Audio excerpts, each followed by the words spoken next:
Bos, Oke. kita gabung itu waktu itu udah punya reward belum bos? Ya pasti ya belum lah. Belum. Terus gimana kok bisa closingan gitu? Oke. Coba. Intinya Ya, gini. ini kadang gini bos, jadi mohon maaf ya. Kadang ada mitra juga yang misalnya Kang pinjam dong mobilnya, wah enak ya kalau udah misalnya prospek nih pakai mobil gitu ya, pakai mokes atau pakai big mokes nih, kayaknya bakal closing semuanya gitu kan. Kan masih ada ya pemikiran mitra-mitra yang seperti itu juga. Betul. Gitu ya. Padahal kita sendiri Kang Dani, saya ya itu bisa dapat mobilio Pajero hingga luxury itu berjuang semua dari nol. Bahkan dari motor yang apa? Motor Cibit ya Mas ya. Kalau saya motor Beat yang baru kredit. Motor kredit. Tapi luar biasa. Buat keren.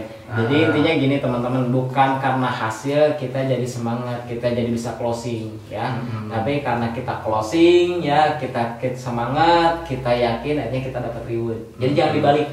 Nah ini kalau misalkan bilang kayak gitu berarti dibalik ya, terbalik. Kalau misalkan kita bicara apa kita belum dapat reward, akhirnya kita penting mempercayakan calmit. Kepercayaan calmit itu kita bisa jelasin marketing plan bagi hasil yang jelas ya. Intinya gini, yang kita jelasin ini bukan diri kita, yang kita jelasin ini marketing plan. Ya, sehebat-hebatnya diri kita kalau misalkan marketing plannya biasa aja, bagi hasilnya biasa aja, ya orang nggak mau lah gitu. Ibaratin gini lah, saya misalkan udah terkenal nih, misalkan saya sebagai miliarder nih, saya sebagai owner yang luar biasa, terus kemudian saya presentasikan bisnis saya gitu ya. Mau nggak kamu kerja sama saya, tapi kamu digaji cuma 1.000 ya sebulan, kira-kira mau nggak? Nggak bakalan mau. Nggak bakalan, padahal saya udah dapat mobil. Nggak mau kan? Intinya apa? Yang kita jual ini bukan diri kita, yang kita jual marketing plan. Ya, yang namanya marketing itu pemasaran, plan itu perencanaan. Jadi perencanaan pemasaran. Ya, berapa sih bagi hasilnya? Seberapa besar kita dibayar, seberapa cepat kita dibayar. Nah intinya kita informasiin ke calon mitra itu, pertama kita menginformasikan bisnisnya. Yang kedua, kita ngasih harapan kepada orang lain ya bos ya. Betul. Gitu. Jadi keberhasilan kita presentasi itu membangun harapan dengan lewat wasilah marketing plan PTBS ya. Ada nggak buktinya gitu ya? Nah buktinya kan udah ada. Ketika udah mencapai 300 nih, ada yang udah dapat mobil. Dan bangun harapan juga, kita pun sama pasti bisa. Gitu bos ya.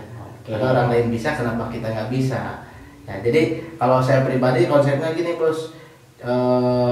Jangan nunggu dulu sukses baru bahagia gitu ya, tapi bahagia dulu baru sukses. Kalau saya lagunya di sini senang, di sini di sana senang, di mana-mana hatiku senang. La la la La la la la la la la la. Jadi intinya mau closing gak closing, yang penting senang. Senang. Jadi mau posting gak posting, yang penting senang. Karena calon prospek kita gak mau melihat kita cemberut. Kalau cemberut terus, gimana calon kita mau join gitu. Jadi bagi aja terus, misalkan kita kuliah nih ya, terus kemudian kita udah join eco-racing, tapi kita cemberut terus. Yang ada, gara-gara eco-racingnya, padahal bukan gara-gara eco-racing, gara-gara dia misalkan dengan keluarga, dengan pacar, dengan apa gitu ya. Akhirnya gara-gara eco-racing lu jadi cemburu terus, padahal bukan dari eco-racingnya gitu. Kalau coba kita senyum terus, apalagi dapat komisi nih, senyum dapat komisi 400.000. Sama teman ditanya, kenapa lu senyum-senyum? Iya nih, alhamdulillah. Dia tuh dapat komisi 400.000 dari PTBS. Emang apaan PTBS? Nah, gini PTBS tantang baru tarik ulurnya. Jadi intinya teman-teman, bukan kita dapat hasil itu bukan karena kita dapat hasil jadi semangat. Jadi karena kita semangat, karena kita yakin akhirnya bisa berhasil. Bahagia dulu baru sukses, semangat dulu baru hasil gitu ya. Gitu ya. Jangan nunggu mobil dulu baru semangat. Waduh, gitu. Sebetulnya apa kan pertama ya, kasih tahu bahwa modal utama di bisnis ini apa sih bos?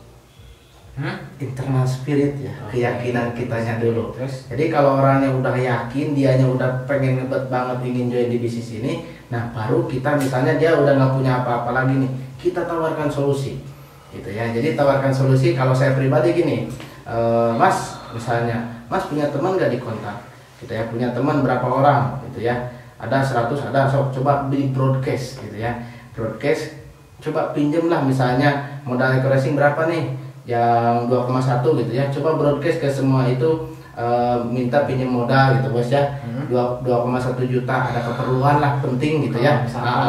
Kalau misalkan terlalu kenceng ya bisa 100.000. Enggak bos, jadi tahapannya gitu dulu kalau saya bos. Jadi silakan ya, silakan ya. Jadi silakan broadcast dulu. Nah rata-rata gitu ya, pasti yang jawabnya itu gimana? Wah saya nggak punya gitu ya, saya nggak punya uang segitu gitu. Ada yang nanya buat apaan gitu ya. Nah artinya kalau misalnya ada orang yang ngejawabnya, oh saya nggak punya segitu, ya tanya lagi bos, terus punyanya berapa? Gitu. Kan ada yang misalnya, wah saya mah paling punya 100.000 nih adanya, oh saya mah adanya 200.000 nih, kumpulin gitu ya. Lama-lama kalau udah banyak gitu ya, misalnya 100 ribuan lah, taruh misalnya 100 ribuan ada 20 orang gitu bos, itu kan bisa jadi 2 juta bos. Iya. Enggak? Jadi yang penting kalau misalnya teman-teman ada camit yang emang benar-benar dia ingin gabung gitu ya, kita tawarkan solusi gitu ya. Solusi kalau saya pribadi ya seperti itu gitu ya. Jadi kalau misalnya dia punya barang mau jual silakan gitu ya, masih berharga tapi jarang dipakai bisa ya kayak gitu. Atau misalnya pinjam ke orang tua boleh gitu ya, ke mertua juga boleh ya bos ya, jangan ke pacar ya. Siap. Nah gitu.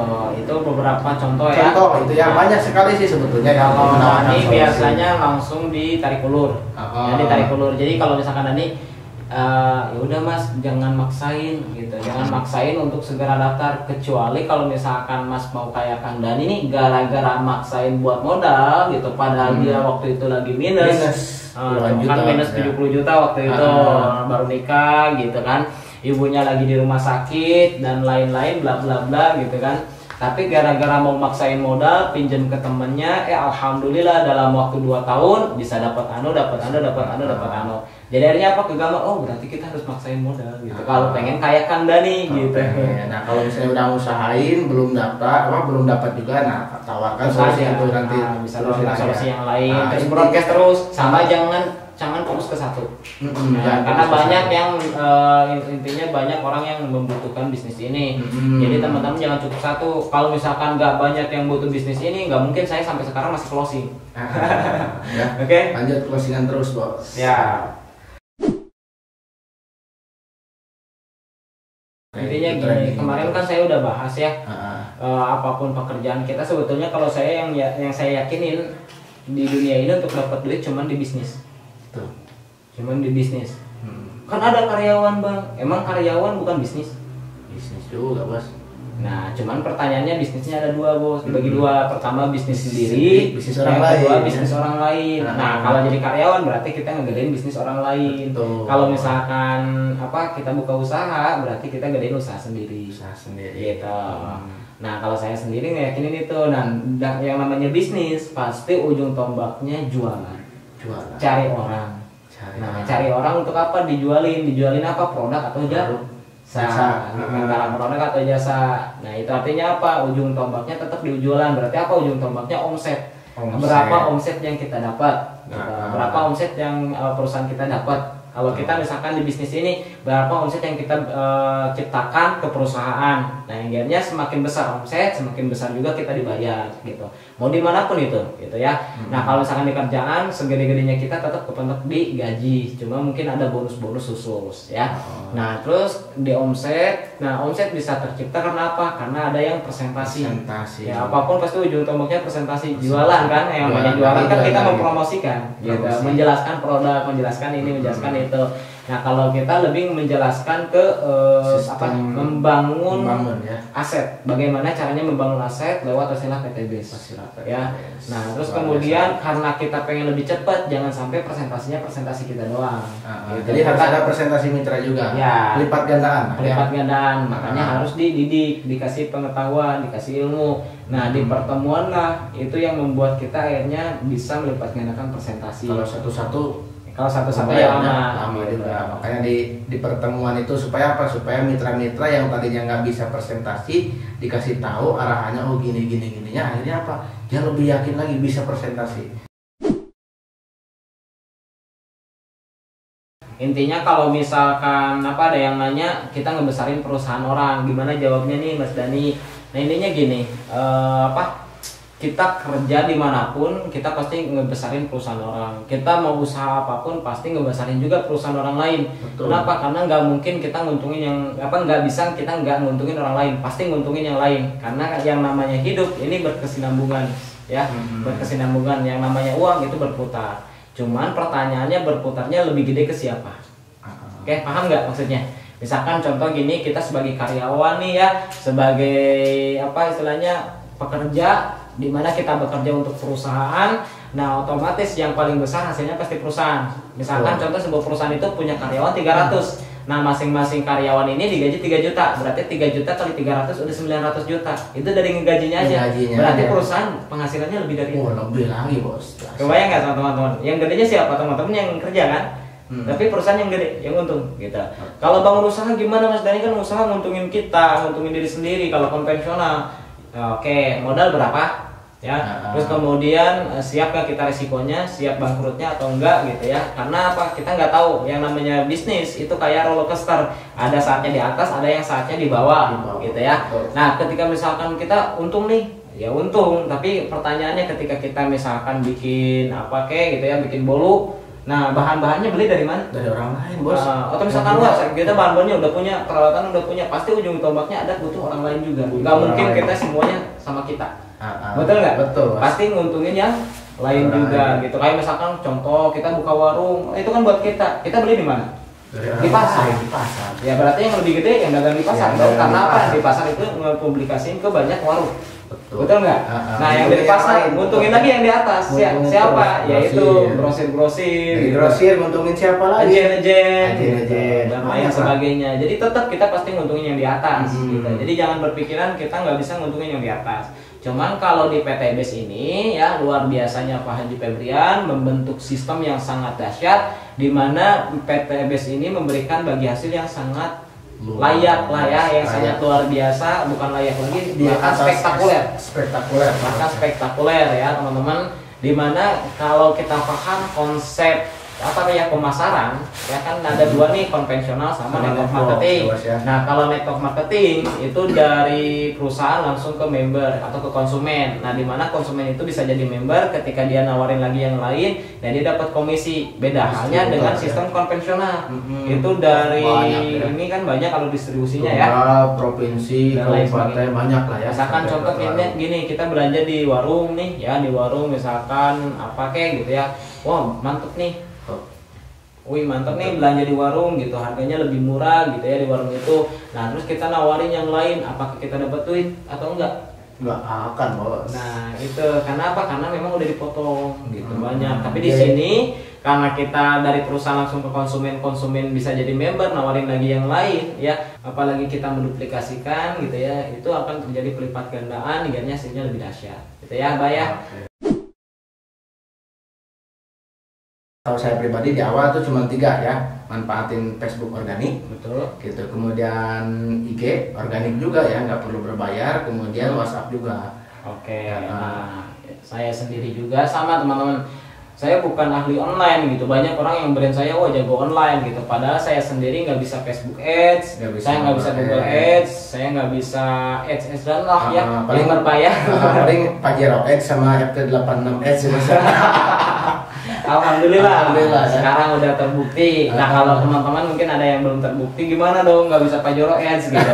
Nanti nah intinya gini teman-teman, jangan fokus ke masalah, fokuslah ke solusi. Kalau saya sih karena sadar nggak bisa Facebook Ads ya, nggak sadar nggak bisa apa yang ads kayak gitu ya, yang berbayar, apalagi modal nggak ada waktu awal ngerintis. Jadi saya lebih manfaatin organik. Nah di Facebook saya pertemanan pastikan 5.000, pastikan target marketnya jelas, jadi orang-orang yang positif gitu. Terus kemudian bikin Facebook yang banyak, Instagram juga bikin Instagram yang banyak gitu. Website sering dipromosikan gitu. Terus kemudian YouTube sering digarap, niatnya berbagi ya. Ya udah sifatnya jaring laba-laba. Jadi promosi dimanapun, kapanpun gitu.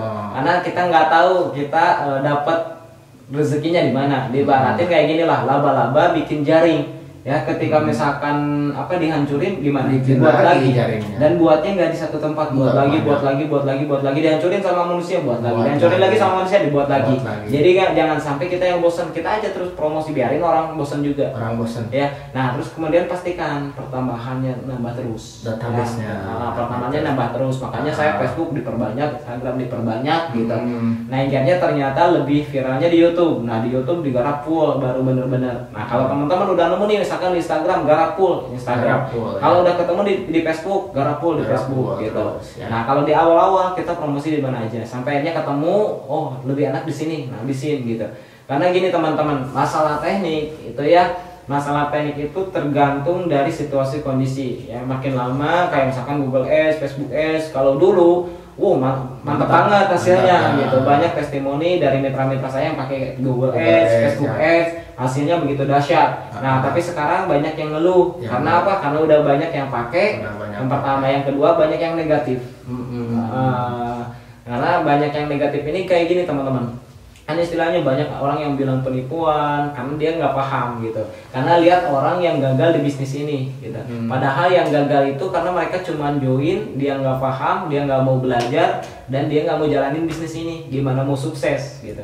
Karena di bisnis ini siapapun bisa join, mau dia punya kemauan untuk sukses atau enggak kayak gitu, dia mau istilahnya merubah hidup atau enggak kayak gitu kan, mau dia udah punya pengalaman atau enggak, mau dia lulusan SD atau lulusan S1 gitu kan.